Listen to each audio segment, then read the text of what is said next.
Hi, I'm Terry Talty. I'm here at Site Santa Fe, standing in front of the work of Edgar Heap of Birds. With me is artist Eric-Paul Riege.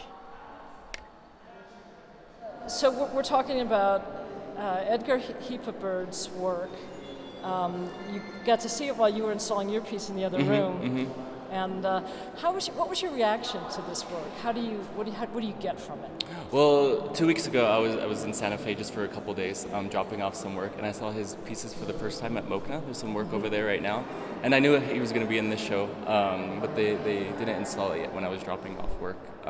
So when I saw it there for the first time, it was just like this visceral, guttural reaction, because he was like one of the first contemporary indigenous artists that I learned about. Art History 101 when you're an undergrad. So these are like a collection of artists that I immediately just had like this connection to in taking who we are as indigenous people and kind of circumventing the idea of what it means to be authentic, what it means to take up space as an indigenous person, what it means to reclaim your identity and your language.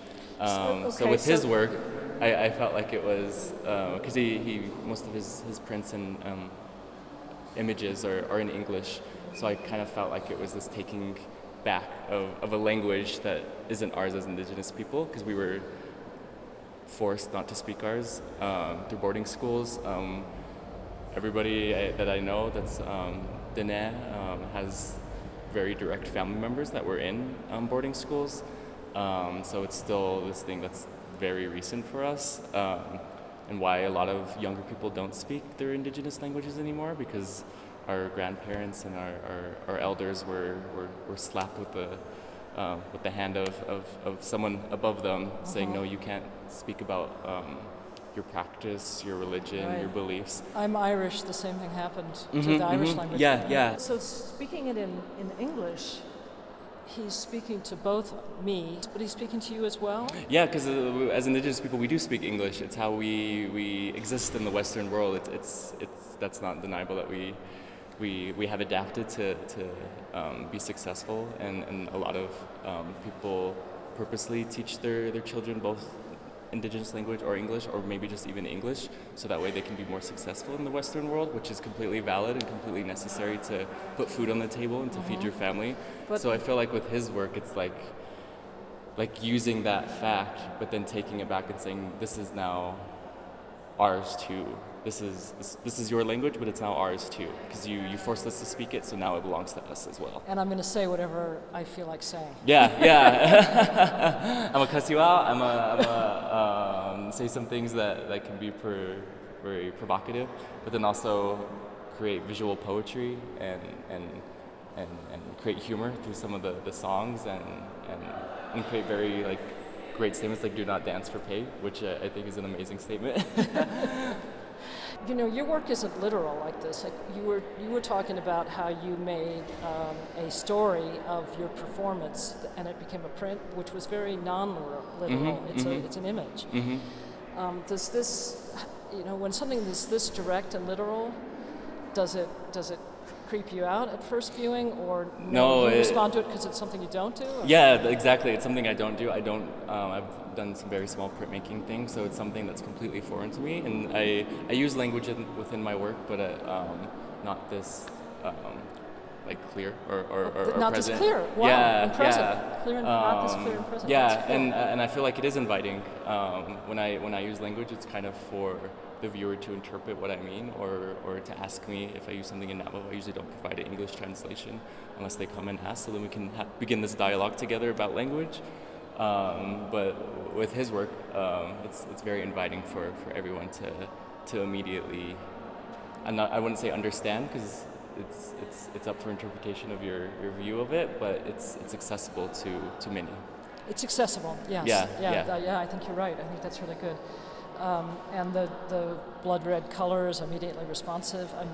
That's the first it does. It looks get. like when we were talking just right now with Candace, and she was talking about the gun violence and stuff. It does look like blood, and sometimes it does look like there's a blood splatter of someone getting shot on these prints. Yeah, it's definitely liquid. Yeah, and then over here too, almost like a like a drawing of that, or like when blood kind of like Oh, scabs wow. and After the event. Yeah, Wow. yeah. Well, I like that. Oh, that's interesting.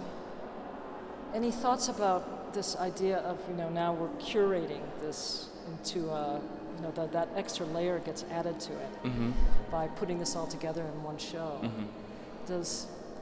How do you see the role of this work in this assemblage? In the entire show? Yeah. Well, I feel like talking about accessibility and in the story of Casa Tomado, how they lived in this ancestral home, and then these spiritual forces are kind of displacing them or having them feel like they no longer belong where they have belonged.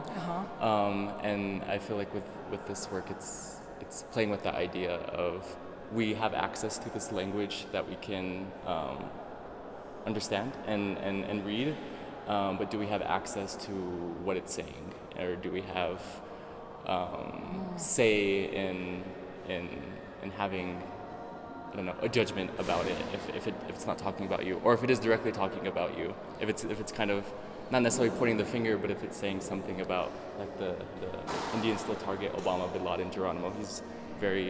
He's pointing out very particular figures in history. So having that, it's putting, I don't know, what am I trying to say? Yeah, no, I went off on a trail. No, had it's a really, point, but it's actually a really good point, and, Yeah. and you're getting there.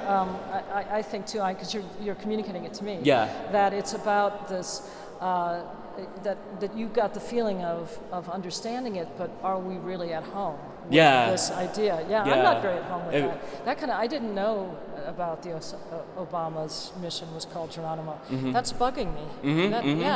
I'm kind of creeped out. Do I want to just lock myself out of that, or am I going to go back in and fight the demons? Yeah, That's completely. a good question.